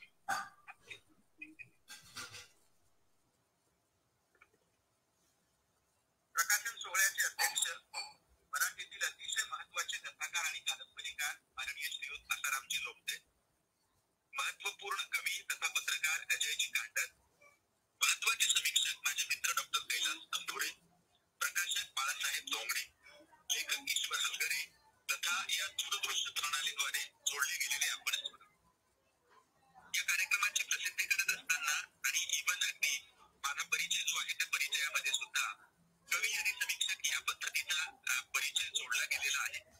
व्यक्तिशः मला या दोन्हींची खूप भीती वाटत आलेली आहे. एक कविता संग्रह नावावर आहे, पण म्हणून स्वतःला कवी म्हणून घेणं मला आता पटत नाही. कवी असणं ही खूप मोठी जबाबदारीची गोष्ट आहे आणि समजा माझा कविता संग्रह तुम्ही वाचला तर तुमच्या लक्षात येईल ती जबाबदारी मला पेलता आलेली नाही, म्हणून मी कवी नाही. एक गोष्ट समीक्षेविषयी आणि समीक्षकाविषयी. समीक्षा ही खूप गंभीर गोष्ट आहे. साहित्य कृती बरोबर जीवनाच्या सर्वांगाचे सूक्ष्म वाचन आकलन असल्याशिवाय समीक्षा करता येत नाही आणि अद्यापही जीवनाच्या सर्वांगाला समजून घेण्याची कुवत माझ्यामध्ये आलेली आहे असं मला वाटत नाही. म्हणून पुस्तक प्रकाशनाची सोय म्हणून जरी माझा परिचय कवी समीक्षक असा करून देण्यात आला असला तरी तो मी नाही. पण मी काय म्हणून इथे बोलतो आहे, साहित्यावर मनापासून प्रेम करणारा वाचक आणि हे वाचनाचे प्रेम तरुण पिढीपर्यंत नेऊन करणारा शिक्षक. म्हणजे आरसा ही कादंबरी जशी मी वाचली तशीच ही कादंबरी ज्या अभियांत्रिकीच्या विद्यार्थ्याचे भावविश्व उभे करते त्या विद्यार्थ्यांना वाचायला देऊन त्यांचा नेमका काय अभिप्राय आहे हेही समजून घेण्याचा प्रयत्न मी केलेला आहे. त्याचा उल्लेख पुढे मी माझ्या मांडणीमध्ये करणार आहे. साहित्याचे वाचन करत असताना कोणतेही पुस्तक मी पहिल्यांदा पुस्तक म्हणूनच वाचतो. मला माहित नाही माझी भूमिका कितपत बरोबर आहे ते. मग ते नाटक, कथा, कादंबरी, चरित्र, आत्मचरित्र काहीही असू दे, माझे पहिले वाचन हे पुस्तक म्हणूनच असते. स्वाभाविकच दुसऱ्या वाचनाच्या वेळी त्याचा फॉर्म वगैरे काय आहे याचा मी विचार करतो. म्हणजे ते पुस्तक कथेचे आहे, कादंबरीचे आहे, नाटकाचे आहे की आत्मकथनाचे आहे हा विचार माझ्या पहिल्या वाचन प्रक्रियेच्या केंद्रस्थानी नसतो. थोडेसे वेगळं वाचन सांगायचे झाल्यास माझे प्रेम आशयावर अधिक आहे, आकारावर तितकेचे नाही. मला आशय अधिक ओढ लावतो, आकाराचे तितकेचे आकर्षण नाही. परिणामी साधारणतः 3 महिन्यांपूर्वी पहिल्यांदा आरसा ही कादंबरी जेव्हा मी वाचायला घेतली तेव्हा ती कादंबरी आहे, ती लिहिणाऱ्या लेखकाची ती पहिली कादंबरी आहे, तो कवी देखील आहे, तो कोकणात शिक्षक वगैरे पण आहे, या गोष्टी माझ्या गावी देखील नव्हत्या. माझ्या देवीच्या शिरस्त्याप्रमाणे मी वाचायला सुरुवात केली. साधारणतः पहिली 30-35 पुस्तके मला अगदी कंटाळवाणी वाटली. मला अगदी सुरुवातीलाच प्रामाणिकपणे नमूद करावे वाटते. खरे तर या पुस्तकांमध्ये महाविद्यालयीन जीवनाचा परिचय होता. कॉलेज, हॉस्टेल, रॅगिंग अशा शिक्षण व्यवहाराचा भाग असणाऱ्या महत्वाच्या गोष्टी होत्या. पण तरीही ते अपील काही झाले नाही. या भागात बऱ्याचशा घटना आहेत, पण घटनांची घडण प्रभावी आहे असे मला वाटले नाही. सुरुवातीला माझ्या अभियांत्रिकीच्या ज्या विद्यार्थी वाचकाच्या अभिप्रायाबद्दल मी बोललो त्याच्यामध्ये ते कॉलेज लाईफ, खरे कवी आणि फिल्मी अधिक आहे. पुन्हा भाई MBBS, 3 इडियट्स, दुनियादारी वगैरे चित्रपटातून ते अगोदरच येऊन गेलेले आहे असे सातत्याने वाटत राहते असा अभिप्राय त्या विद्यार्थ्यानं व्यक्त केलेला आहे. म्हणजे 30-35 पुस्तकांचा भाग कॉलेज लाईफचा असला तरी तो एक्सरे कवी आणि सिनेमाचे पोस्टरच वाटावे या पद्धतीचा अधिक आहे. परंतु पुढे पुढे जसे मुंबईच्या दुसऱ्या दुनियेचे विदारक पण वास्तव दर्शन करू लागते तसे ही कादंबरी मनाची पकड घेऊ लागते. म्हणजे कादंबरीच्या पहिल्या भागातील शैलेश, हर्ष, कबीर, लखनभैया या अगदी सुरुवातीला भेटलेल्या व्यक्तिरेखा व्यक्तिशः मला पृथक वाटले. पण पुढे गेलेल्या रंजना, सोमन, रोजी, मुनींद्र, सुनील, मूरमामू या व्यक्तिरेखा अस्सल वाटल्या. कृष्णधवल अशा रंगात या व्यक्तिरेखांना न रंगवता लेखकाने त्यांचा ग्रे शेड अबाधित ठेवलेला आहे. माझ्या दृष्टीने मराठी कादंबरी विश्वात भाऊपात्रे आणि साहित्य विश्वातील अन्य लोकांचा विचार करता नारायण सुर्वे, नामदेव ठसाळ असे काही अपवाद वगळता हे लोक परिघाच्या बाहेरच राहिलेले आहेत. ईश्वर हलगरे यांच्या कादंबरीचा USP म्हणजे त्यांनी या पीपल्स ऑन पेरिफेरी यांना कादंबरीच्या मध्यवर्ती आणलेले आहे.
वाचकांना तो परिचय करून देण्याचा प्रयत्न केलेला आहे.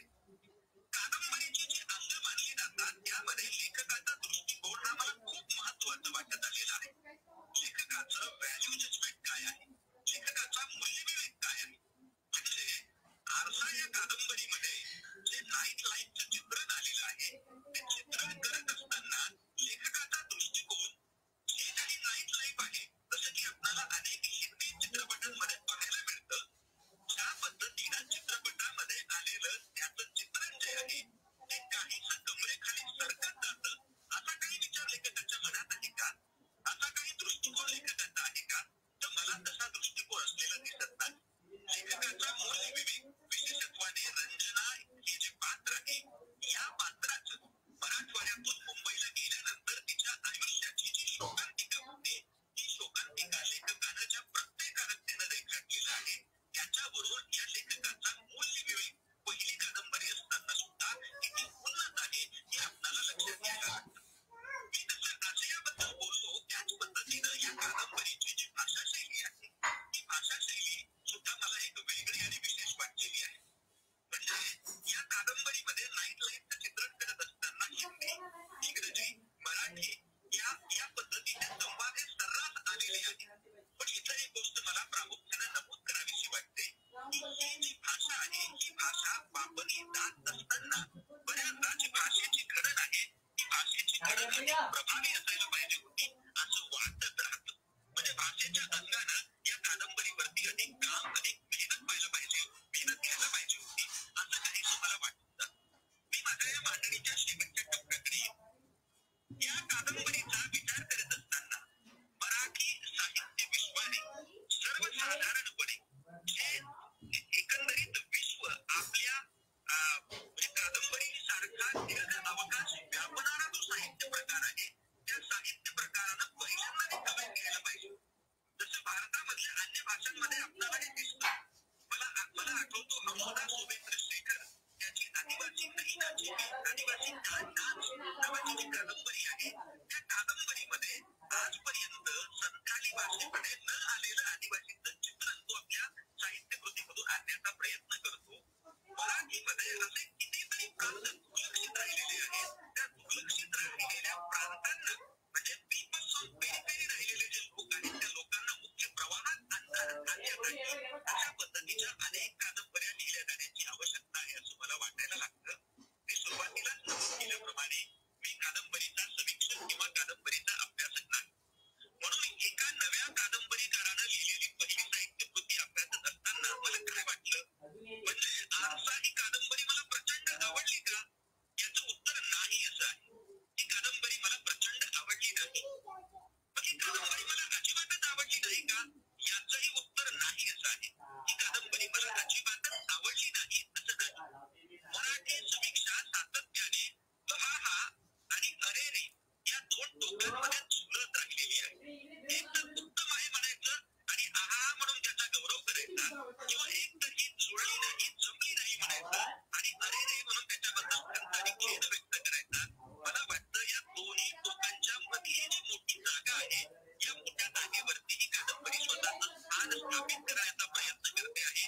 या दृष्टिकोनातून या लेखकाच्या अनेक आश्वासक गुण मला या कादंबरीमध्ये वाचायला मिळाल्या. मला शेवटचं माझं मी विधान असं करेन की आरसा लिहिणाऱ्या ईश्वर हलगरे यांची दुसरी साहित्य कृती कोणती असेल याची उत्सुकता, याची आतुरता माझ्यामधल्या वाचकाला आहे आणि मला ही गोष्ट महत्वाची वाटते. म्हणून आजच्या या प्रकाशन समारंभाच्या निमित्ताने त्यांच्या भावी लेखनासाठी मी खूप साऱ्या शुभेच्छा देतो आणि थांबतो. धन्यवाद.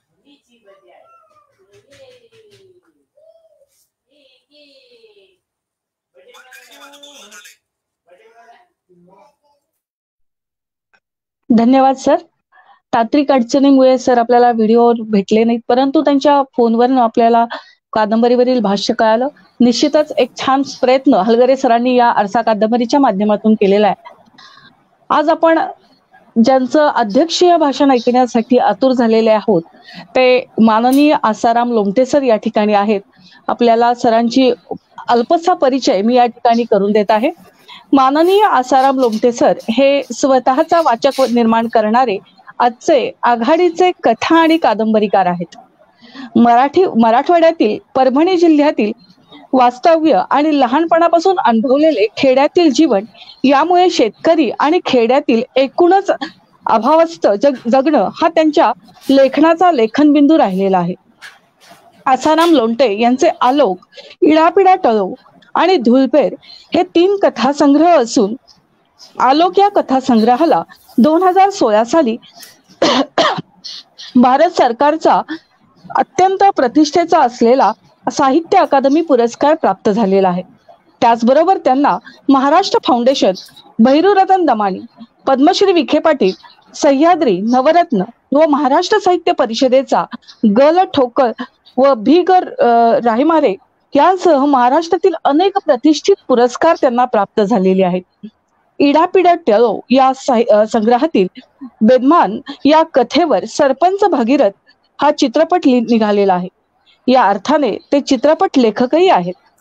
आत्ताच शब्द पब्लिकेशन कडून आलेली त्यांची तसनस ही कादंबरी शेतकरी व शेतकरी संघटना आणि एकूणच बाजारीकरणात अडकलेल्या शेतकऱ्याची वाताहत प्रत्येकारीपणे मांडण्याचा प्रयत्न या कादंबरीतून केलाय. तिचं महाराष्ट्रभरातून स्वागत होतंय असे माननीय आसाराम लोमटे यांना आपण ऐकण्यास उत्सुक आहेत. मी सरांना विनंती करते की त्यांनी आपलं अध्यक्षीय भाषण या ठिकाणी प्रस्तुत करावं.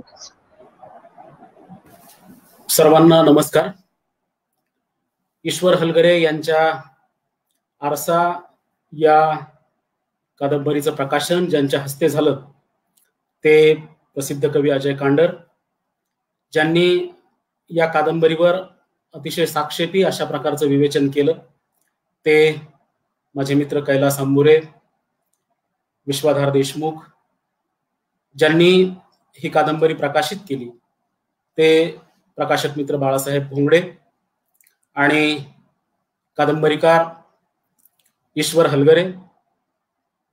मित्रहो, आपल्या सर्वांच्या उपस्थितीत या कादंबरीचं प्रकाशन झालेलं आहे आणि या कादंबरीच्या अनुषंगानं वरील सगळ्या मान्यवरांनी त्यांचे विचार या ठिकाणी प्रकट केलेले आहेत. मला आरसा या कादंबरीबद्दलचं सुरुवातीला जाणवणारं जे वेगळेपण आहे ते असं जाणवतं की साधारणपणे पहिली जी कलाकृती असते ती पहिली कलाकृती ही कुठल्याही लेखकाच्या अनुभवाचं स्वतःकडचं जे संचित असतं ते संचित तो त्या पहिल्या कलाकृतीमध्ये वापरतो. आणि बऱ्याचदा आपल्याला असंही पाहायला मिळतं की मी जे लिहितो, मी जे भोगतो, जे जगतो तेच मी लिहितो अशा प्रकारचं विधान आपण अनेकदा ऐकतो निर्मितीच्या अनुषंगानं. परंतु जे अनुभव विश्व अगदी अपरिचित आहे अशा प्रकारचं अनुभव विश्व ईश्वर हलगरे यांनी आरसा या कादंबरीच्या निमित्ताने मराठी वाचकांच्या समोर आणलेलं आहे. ही मराठीतली एक वेगळ्या विषयावरची कादंबरी आहे. खरं तर या विषयावर माध्यमांमध्ये अनेक प्रकारच्या कलाकृती आलेल्या आहेत. त्या सगळ्या कलाकृतींचा या ठिकाणी मी उल्लेख करणार नाही, कारण आधीच्या सगळ्याच वक्त्यांनी अशा सगळ्या कलाकृतींचा नामोल्लेख केलेला आहे. परंतु अरुण काळे यासारख्या अत्यंत महत्वाच्या कवींची एक अतिशय अप्रतिम अशा प्रकारची कविता नंतर आलेले लोक या कविता संग्रहात आहे, जी या मुलींचं भावविश्व अतिशय सामर्थ्यानं ती रेखाटते. ह्या सगळ्या ज्या मुली आहेत त्या सगळ्या मुली कुठल्या भीषण अशा प्रकारच्या परिस्थितीतून येतात, कुठल्या अभावांना त्यांना तोंड द्यावं लागतं आणि आयुष्याच्या अशा एका वळणावर त्या या विश्वामध्ये दाखल होतात. त्यांची कुठली स्वप्न असतात अशा प्रकारचं चित्रण अरुण काळे यांच्या त्या कवितेत आहे. ही जी कादंबरी आहे आरसा या नावाची, तर या आरसा कादंबरीचा नायक हा मराठवाड्यातला आहे, तरुण आहे, उच्च शिक्षणासाठी मुंबईत दाखल झालेला आहे आणि तो उच्च शिक्षणासाठी मुंबईत दाखल झालेला असताना त्याचे तिथले जे सगळे मित्र आहेत त्या मित्रांच्या बरोबरीनं तो मुंबईतलं हे सगळं विश्व जे आहे ते विश्व तो निहाळतो, तो पाहतो आणि या सगळ्या मित्रांच्या बरोबरीने त्याला मुंबईतल्या अनेक अपरिचित अशा प्रकारच्या जागांवर तो जातो. त्यातून त्याला या विश्वाची ओळख होते आणि हे जे जग आहे सगळं हे जग, रवी हा जो या कादंबरीचा नायक आहे तर तो अतिशय बारकाईनं हे सगळं जग टिपत राहतो, मांडत राहतो आणि त्याच वेळी त्याला ह्या सगळ्या बारबालांच्या अनुभवांना सामोरं जाणं त्याला आवश्यक वाटू लागतं, बारबालांचं जगणं समजून घेणं त्याला आवश्यक वाटू लागतं आणि तो एका बारबालेची त्याची ओळख होते. रंजना हे तिचं नाव. तर ही जी रंजना आहे, ही रंजना मराठवाड्यातल्या एका गावातून मुंबईत दाखल झालेली आहे. अतिशय अवर्षणग्रस्त अशा प्रकारच्या पर्यावरणातून की जिथे त्या कुटुंबाची गुजराण होत नाही, भयानक अशा प्रकारच्या आर्थिक अरिष्ठाला तोंड देत असताना हे जे कुटुंब आहे, हे कुटुंब रोजगारासाठी मुंबईत दाखल होतं आणि मुंबईत दाखल झाल्याच्या नंतर अनिच्छेने ती जी रंजना आहे, ती रंजना या व्यवसायात ओढली जाते. तिचं सगळं म्हणजे तिची तगमग, तिची घालमेल आणि या व्यवसायात शिरल्याच्या नंतरची जी काही तिची एक भावना आहे, जी कुचंबना आहे, जी घुसमट आहे, ती घुसमट या कलाकृतीमध्ये ईश्वर यांनी अतिशय चांगल्या पद्धतीने मांडलेली आहे. या कादंबरीचा जो नायक आहे रवी, तर तो संवेदनशील आहे, तो कवी आहे आणि तो केवळ कविता लिहितो असं नाही, तर रंजना ही जी अभागी अशा प्रकारची तरुणी आहे, तिचं आयुष्य समजून घेणं, आस्थापूर्वक समजून घेणं त्याला आवश्यक वाटू लागतं आणि त्या अनुषंगानं तो तिचं जे जगणं आहे, तिचं जगणं समजून घ्यायचा प्रयत्न करतो, तिच्या जगण्यातले सगळे बारकावे समजून घ्यायचा प्रयत्न करतो. या सगळ्या प्रयत्नांमध्ये, या प्रयत्नांमागे रवीमध्ये असलेली जी एक प्रकारची शोधक अशा प्रकारची दृष्टी आहे, ती दृष्टी आपल्याला पाहायला मिळते. हे दोन्हीही नायक म्हणजे रवी हा जो नायक आहे तो नायक आणि रंजना ही जी मुलगी आहे, जी बारबाला म्हणून काम करते ती, हे दोघेही मराठवाड्यातून गेलेले आहेत. ते दोघेही मराठवाड्यातले आहेत याचा परिचय त्यांना अगदी सुरुवातीपासून होतो असं नाही, परंतु रंजनाचा सगळा भूतकाळ जाणून घेत असताना असं लक्षात येतं की ज्या मराठवाड्यामध्ये आवर्षण आहे, ज्या मराठवाड्यामध्ये शेती गुजराण होत नाही, त्या मराठवाड्यातलं एक कुटुंब पोटा पाण्याच्या व्यवसायासाठी आपलं उदरनिर्वाह करण्यासाठी मुंबईत दाखल होतं आणि त्या कुटुंबातल्या एका मुलीवर अशा प्रकारचा प्रसंग ओढवतो. आता हे सगळं जे चित्रण आहे, म्हणजे यातला जो नायक आहे रवी, तर तो कविता लिहितो, त्याची कवितांची वही पण आहे, तो संवेदनशील तरुण आहे, त्याचं एक भावविश्व आहे, तो ज्या मित्रमंडळींमध्ये वावरतो त्या मित्रमंडळींचं एक जग आहे. रंजना ज्या झगमगाटी परंतु तिला स्वतःला कुरतडत असणाऱ्या ज्या जगात वावरते ते पण एक जग आहे. ह्या सगळ्या जगांची सरमिसळ या कादंबरीत झाल्याचं आपल्याला पाहायला मिळतं. स्वतः रवी हा जो कादंबरीचा नायक आहे, तो रवी सुद्धा आपलं जे गाव आहे, ते आपलं गाव, आपलं कुटुंब, हे सगळं, ह्या सगळ्या गोष्टींचं ओझं घेऊन तो मुंबईत वावरत असतो. त्यामुळे एकाच वेळी कुठलं तरी मराठवाड्यातलं एक छोटंसं गाव आणि मुंबई सारखं महानगर, या दोन अनुभव विश्वांची सरमिसळ होताना किंवा ही दोन्ही जगं परस्परांमध्ये कधी कधी संवादी होतात, कधी कधी परस्परांना छेद देतात, कधी कधी परस्परांना अतिशय टोकाचे असे प्रश्नही उपस्थित होतात. तर अशा प्रकारचं हे सगळं जग या कादंबरीच्या निमित्तानं आलेलं आहे. मी सुरुवातीला म्हणालो तसं की अनेकदा आपल्याकडे असं म्हटलं जातं की मी जे अनुभवलं ते मी लिहिलं किंवा मी जे जगलो ते मी लिहिलं. त्यापेक्षा एक वेगळी वाट जी चोखळली ईश्वर हलगरे यांनी, त्याबद्दल ते निश्चितपणे अभिनंदनास पात्र आहेत. अशा प्रकारच्या ज्या कलाकृती आहेत, ज्या भिन्न भिन्न अशा प्रकारचं अनुभव विश्व साहित्यात घेऊन येतात, त्यातून आपलं एकूण मराठी साहित्य जे आहे ते मराठी साहित्य समृद्ध होत असतं, साहित्याचा परीघ समृद्ध होत असतो. अशा प्रकारच्या सगळ्या अनुभवांना, अशा प्रकारच्या सगळ्या कलाकृतींना सामावून घेऊनच साहित्याचा प्रवाह हा विस्तारत असतो, साहित्याचा प्रवाह हा जास्तीत जास्त प्रशस्त होत असतो. हे सगळं जे जग आहे या कादंबरीत आलेलं, ते जग ईश्वर हलगरे यांनी अतिशय चांगल्या पद्धतीने मांडलेलं आहे. परंतु तरी सुद्धा मला असं म्हणायचंय की या कादंबरीच्या भाषेवर आणखी परिश्रम किंवा आणखी मेहनत घ्यायला हवी होती. त्याचं कारण असं आहे की समजा कादंबरीची जी नायिका आहे किंवा कादंबरीतली जी व्यक्तिरेखा आहे बारबाला, रंजना, तर ही जी रंजना आहे, ती रंजना तिचं 10वी पर्यंतचं शिक्षण गावात झालेलं आहे, मराठवाड्यातल्या एका छोट्याशा खेड्यात. तिचं सगळं बालपण हे मराठवाड्यातल्या एका छोट्या गावात गेलेलं आहे आणि ती जेव्हा मुंबईत येते तर तेव्हा तिचा जो काही भूतकाळ आहे, तिचा भूतकाळ, त्याच्यानंतर ती ज्या गावातून आलेली आहे, तर त्या गावाचं एक जे भाषिक पर्यावरण आहे, त्या भाषेचा कुठलाही ठसा त्या रंजनाच्या वक्तव्यातून आपल्याला जाणवत नाही. आणि ती जी रंजना आहे ती अतिशय पुस्तकी बोलायला लागते. तर तिचं पोशाखी बोलणं किंवा तिचं पुस्तकी बोलणं यापेक्षा ती जशी आहे, एक 10वी पर्यंत गावात शिकलेली मुलगी आणि तिचं सगळं बालपण खेड्यात गेलेलं आहे मराठवाड्यातल्या एका, ती जर आपला सगळा भूतकाळ घेऊन जर महानगरात दाखल झाली आणि ती जर तिला अगदीच अपरिचित असणाऱ्या एका जगामध्ये दाखल झाली, तर तिचा भाषिक व्यवहार कसा असेल, ती कशी बोलणार, तिची भाषा कशी असली पाहिजे. तर हे सगळे जे प्रश्न आहेत, तर ते प्रश्न मला असं वाटतं की ईश्वर हलगरे यांनी ते जरा बारकाईनं आणखी समजून घ्यायला हवे होते. कादंबरीचा जो नायक आहे तो नायकही बऱ्यापैकी पुस्तकी बोलतो आणि रंजना आहे ती रंजना सुद्धा बऱ्यापैकी पुस्तकी बोलते. मला असं वाटतं की दीर्घकाळ जेव्हा आपण आपल्या गावात परिसरात वावरतो तेव्हा ह्या सगळ्या गोष्टींचा, तिथल्या भाषिक पर्यावरणाचा, तिथल्या सगळ्या वातावरणाचा एक परिणाम आपल्या व्यक्तिमनावर होतो, आपल्या प्रकृतीवर होतो, आपल्या पिंडावर होतो. आणि ती रंजना ज्या पद्धतीने बोलू लागते, तर ते तिचं जे बोलणं आहे, तिची वेदना खरी वाटू लागते, तिच्या आयुष्यात आलेली घुसमट खरी वाटू लागते.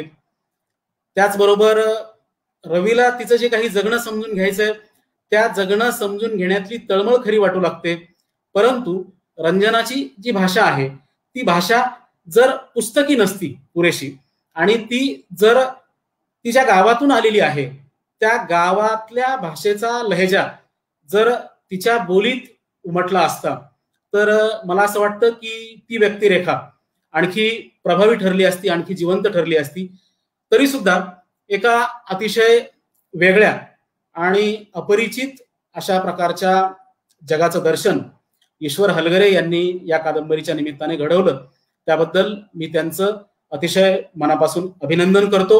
आणि अशा प्रकारची कादंबरी किंवा या विषयाच्या अनुषंगानं येणाऱ्या वेगवेगळ्या प्रकारच्या कादंबऱ्या की ज्या प्रचलित आपल्या सगळ्या अनुभव विश्वाला, आपल्या सगळ्या एक प्रकारच्या प्रचलित व्यवस्थेला धक्के देणाऱ्या, त्यामध्ये नव्या अनुभव विश्वाची भर घालणाऱ्या अशा प्रकारच्या कादंबऱ्या जसजशा वाढत जातील, वेगवेगळ्या प्रकारचं जग जसजसं कादंबऱ्यांमध्ये येत राहील, तसतसं मराठी कादंबरीचं दालन अतिशय समृद्ध होत जाईल. ईश्वर हलगरे यांच्या या पहिल्याच कादंबरीच्या निमित्ताने त्यांनी या कादंबरीतही परत तो जो नायक आहे तर तो कादंबरी लिहू पाहतो. त्यानं सुरुवातीला कविता पण लिहिलेल्या आहेत. म्हणजे एकाच वेळी यातलं अनुभव विश्व तर नवं आहेच, परंतु तंत्राच्या अंगाने सुद्धा ईश्वर हलगरे यांनी काही नवे प्रयत्न केलेले आहेत. बऱ्याचदा प्रयोगशीलतेच्या नावाखाली अनेकदा जे सगळे सोपस्कार पार पाडले जातात ते आशयाशी इमान राखतीलच असं काही सांगता येत नाही. अनेकदा असं होतं की प्रयोगशीलतेची टूम म्हणून अनेकदा जे प्रयोग केले जातात तर ते प्रयोग वरवरचे राहतात आणि त्या आशयापासून हे सगळे प्रयोग भरकटतात असं दिसू लागतं. प्रयोगशीलता असू नये का, तर ती असायला हवी. अनुभवाची मागणी असेल आणि त्या प्रकारच्या कलाकृतीतही जर तशी जागा असेल, त्या अनुभवाला घट्ट चिकटून राहणारे जे प्रयोग आहेत, त्या कलाकृतीच्या आशयाला थेट संलग्न असणारे जे प्रयोग आहेत, तर ते प्रयोग कलाकृतीमध्ये निश्चितपणे असायला पाहिजेत. या ठिकाणी जे काही प्रयोग दिसतात, म्हणजे मध्येच कविता येतात कादंबरीत, तर हे सगळे प्रयोग निश्चितच या कादंबरीचं महत्व वाढवणारे आहेत. मराठी वाचक या कादंबरीला नक्कीच स्वीकारतील, तिचं स्वागत करतील अशा प्रकारची अपेक्षा मी या ठिकाणी व्यक्त करतो. आपल्या सर्वांच्या उपस्थितीत मी पुनश्च एक वार ईश्वर हलगरे यांचं मनापासून अभिनंदन करतो. धन्यवाद.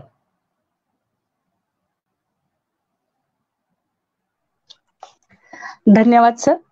आपण सर्व मान्यवरांनी जे आरसा कादंबरीवर केलेलं भाष्य आहे, खरोखरच या भाष्यातून ही कादंबरी उलगडली गेलेली आहे.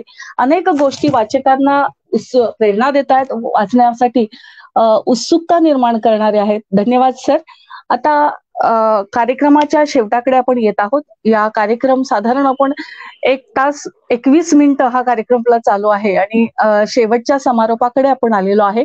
मी अक्षर वाङ्मय प्रकाशनचे संपादक माननीय बाळासाहेब धोंगडे यांना विनंती करते की या सर्व कार्यक्रमाचे त्यांनी आभार मानावे. तत्पूर्वी पुन्हा एकदा ईश्वरचंद्र हलगरे यांच्या आरसा कादंबरीसाठी अनेक अनेक शुभेच्छा. सर्वांना नमस्कार. माझा आवाज येतोय? येतोय सर. हा, सर्वांना नमस्कार. जवळजवळ साधारणतः 1 तास 21 मिनिट स्क्रीनवरती दिसत आहेत. सर्वजण आपण बसून आहोत. अशा पद्धतीचा कार्यक्रम करायचा किंवा अशा पद्धतीचा प्रकाशन सोहळा करायचा म्हणजे कुठलाही प्रकाशक जेव्हा पुस्तक बनवतो तेव्हा त्याचं एक थिंकिंग असतं, त्याला काहीतरी एक दिसलेलं असतं. पुस्तक हे जितकं लेखकाचं असतं तितकं ते प्रकाशकाचं पण असतं आणि प्रकाशकाचं मूल्यमापन त्यांनी केलेल्या पुस्तकावरच असतं.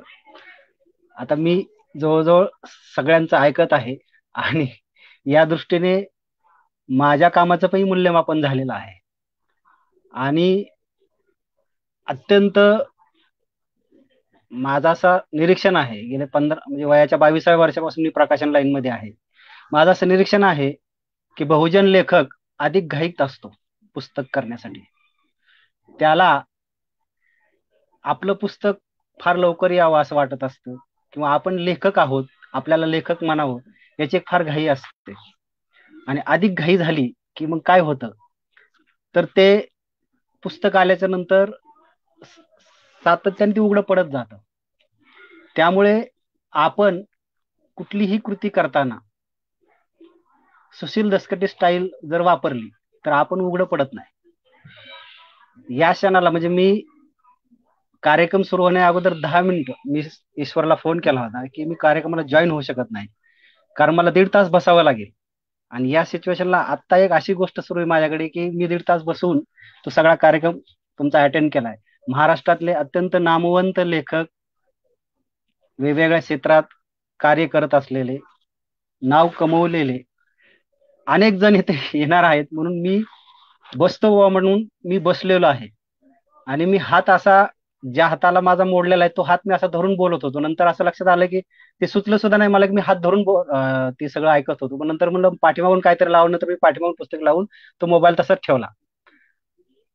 या संपूर्ण कार्यक्रमाचे अध्यक्षस्थान आमचे मित्र, आमचे ज्येष्ठ मित्र आसाराम दादा यांनी भूषवलं. त्याबद्दल मी दादांचं आभार मानतो. ज्यांच्या हस्ते या पुस्तकाचं प्रकाशन झालं ते आमचे ज्येष्ठ मित्र अजय कांडर, ज्यांनी या कादंबरीवर खरोखर वाचून भाष्य केलं. म्हणजे तुम्ही कादंबरी वाचलेली आहे हे मला तुमच्या सगळ्या भाष्यातून समजलं. ते समीक्षक मित्र कैलास आंबुरे आणि विश्वानदार देशमुख सर, या संपूर्ण कार्यक्रमाचे सूत्रसंचालन करणारे आमच्या ताई मनाली मॅडम, या कादंबरीचे लेखक ईश्वर, हा म्हणजे ईश्वरचं एका वाक्यात मी सतत वर्णन करत असतो त्याला पर्सनल बोलताना आणि इतर काही मित्रांना. ईश्वर हा माझ्या मुव्हमेंटचा राईट हँड आहे आणि मी जो कादंबरी निर्मिती प्रक्रिया अंक केला त्या अंकाचं पहिले 2 अंक आसाराम लोमटे यांनी बुक केले होते आणि त्यावेळेस मी तर्क बांधला होता की एक दिवस आसाराम दादांची कादंबरी नक्की येणार आहे. पहिले 2 अंक घेतल्याच्या नंतर आणि त्या अंकाचं पडसाद काय आहे तर ईश्वरची ही कादंबरी असावी असं मी फक्त मानतो हे पुस्तक करताना. ऍक्च्युली हे पुस्तक छापून तर झालेलं आहे पण मराठीमध्ये एक अशी कादंबरी आहे की जी 8 वेळा बदलली. त्या कादंबरीचं नाव आहे बाबा भांड यांची दशक्रिया आणि दशक्रिया ही कादंबरी 8 वेळा वेगवेगळ्या पद्धतीने लिहिण्यात आली. म्हणजे माझ्याकडे दशक्रिया कादंबरीच्या 3 संहिता आहेत आवृत्तीच्या. त्याच्यावर परीक्षणाचं आलेलं पुस्तक आहे. तर लेखकाने आपल्याला जिथे काय उणीव वाचते तर ती पुढच्या एडिशन मध्ये काढायची असते. आपण प्रकाशन लाईन मध्ये बऱ्याचदा पुनर्मुद्रण आवृत्ती, प्रथम आवृत्ती, द्वितीय आवृत्ती असं म्हणत असतो, पण ते ऍक्च्युली काय वापरायचं हे बऱ्याचशा प्रकाशकांना नीट कळतच नाही. आपण केव्हा ते म्हणायचं तर ते काही बदल झाला तरच ते तशा पद्धतीने पुढे शब्द टाकले जातात. एक प्रसंग मी फक्त सांगणार आहे. दोन प्रसंग आहेत की ईश्वरने जे लिहिलेलं आहे अशा पद्धतीचं लेखन मराठीत खूप आहे. विशेषतः महानगरीय कादंबरीमध्ये ते खूप आहे. मी एका लेखकाचा उल्लेख करतो, ते म्हणजे भाऊ पाध्ये. एकदा जालन्याला साहित्य संमेलन होतं, श्रमिक साहित्य संमेलन. मी तिथं पुस्तक स्टॉल घेऊन गेलो होतो आणि खूप रात्र झाली म्हणून मी मुक्काम करण्याचं ठरवलं आणि तिथेच गेस्ट हाऊसला आम्ही सगळे विक्रेते असे झोपलो होतो आणि प्रचंड मच्छर चावायला लागले आणि मला काय झोप येईना आणि माझ्याकडली सगळी पुस्तके पण विकली गेलेली होती, पण माझ्याकडे एकच पुस्तक राहिलेलं होतं. ते होते भाऊ पाध्ये यांची एक कादंबरी. ज्या पद्धतीचं लेखन ईश्वरने केलेलं आहे त्या पद्धतीचं चित्रण करणारी ती कादंबरी. झोप यायला लागल्यामुळे मी ती कादंबरी वाचत बसलो आणि मला जर पुस्तकाने आत ओढलं तर ते कुठलंही पुस्तक मी संपूर्ण वाचल्याशिवाय कधीच खाली ठेवत नाही. म्हणजे मी 1 तासात 30-35 पानं वाचतो. बऱ्याच मला खरं वाटत नाही पण मी ते वाचतो. माझ्या दररोजच्या तुम्ही फेसबुक पोस्ट जर पाहत असाल तर मी काय टाकतो, माझा उद्देश असतात त्याच्या पाठीमागे. पुस्तक विकावं हा उद्देश असतो, पण आधारभूत उद्देश असा असतो की माझी पोस्ट सुद्धा नीट वाचावी आणि पुस्तकाची माहिती माझ्या पोस्टमध्ये मध्यभागी असते. कुठलीही पोस्ट मी टाकली तरी वाचून अभ्यासपूर्व टाकायची, सदर मूल्य असलेल्या व्यक्तींचे संदर्भ घेऊन टाकायचे. आपल्याला काय भाष्य करावं असलं तर टाकायचं, त्याच्यावरून ते टाकायचं. अशा पद्धतीचं आपण काम करत राहायचं. दुसरा एक प्रसंग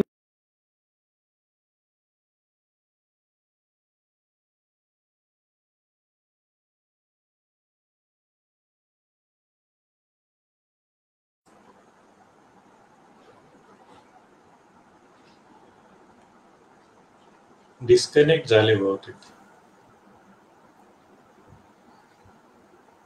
ईश्वर तुम्ही समारोप करा, शेवट करा तुम्ही. करूया का अमरदीपजी?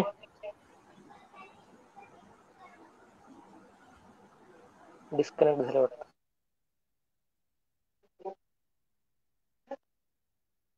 करूया समारोप लोमटे सर?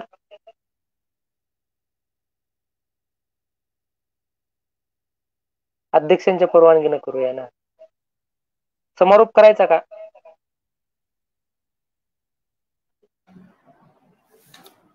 हो हो.